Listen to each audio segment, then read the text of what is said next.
just thinking back to what I was like at 14, I think, one is be confident in who you are, know that things will always change, and be willing to embrace them. And I think the last one I would say is uh, be, be willing to challenge yourself. Be willing to put yourself in situations that you wouldn't normally be comfortable in. Not all of them will work out, but most of them will actually probably end up being better than not. So, yeah.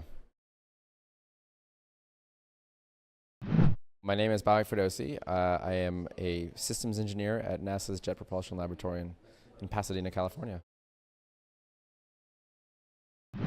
The thing I enjoy the most, honestly, is my coworkers. They are bright, they are hardworking. Everybody, puts in a lot of effort, and no one feels like, okay, we're all putting in, a lot of work together.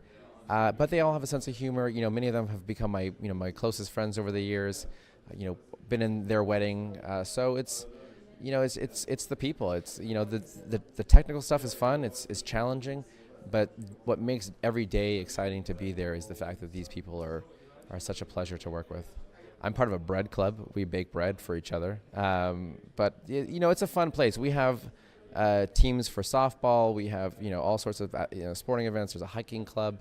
So it's kind of it's also not just a workplace. It's also a community.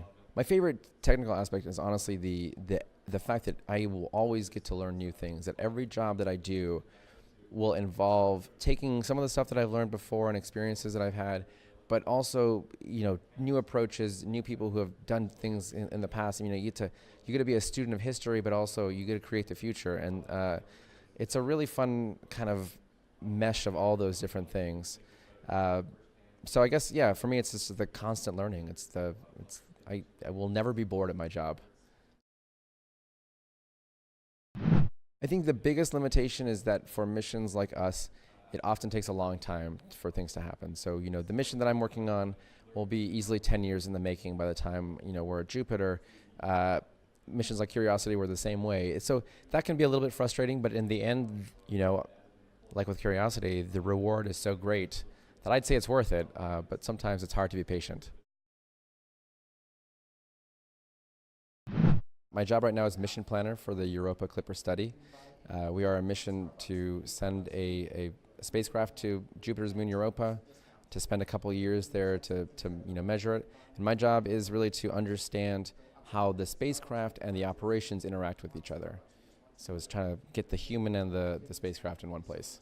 My day-to-day right now is, because we're early in design, it's a lot of meetings, it's a lot of looking at simulations of things, trying to make models to help us understand how much data we're going to get, when do we expect to see that data on the ground, how will people use the data to then build activities for the spacecraft.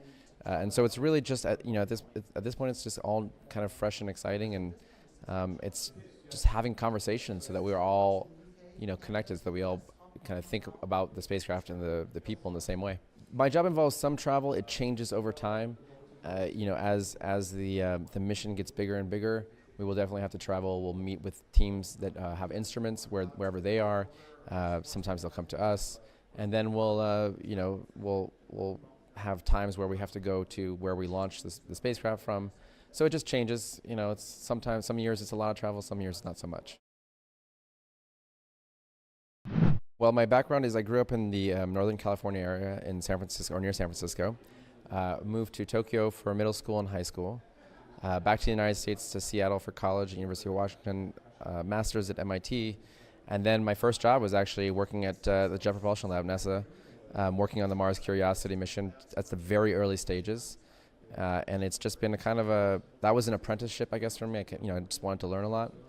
And as time went on, they gave me more and more responsibility, and I got to be a flight director. And now I get to work on a new project, and hopefully, it'll be another new learning process for me. I think the great thing about this job is that if you kind of have the mindset of an engineer, you could probably do this job. If you can think about a question and how you would approach finding the answer, honestly, that's the biggest thing that all of us, I think, in my profession bring. Most people have an education, a technical education. Some people don't. In fact, some of the best people don't. And in fact, even at this conference, there are people who are 19 and doing stuff and don't have a formal education who are doing incredible engineering. I think that what I personally bring to the table is really just a willingness to engage people at a conversational level, to always be open. And I see my job mostly as, how do I enable people to do things? So, if someone has a challenge, I don't want to be the guy who says, oh, that's going to be tough, let's not do it. I want to say, how do I make that happen? And but luckily, a lot of my coworkers are like that. We're very positive. Let's do the thing that we can't do before.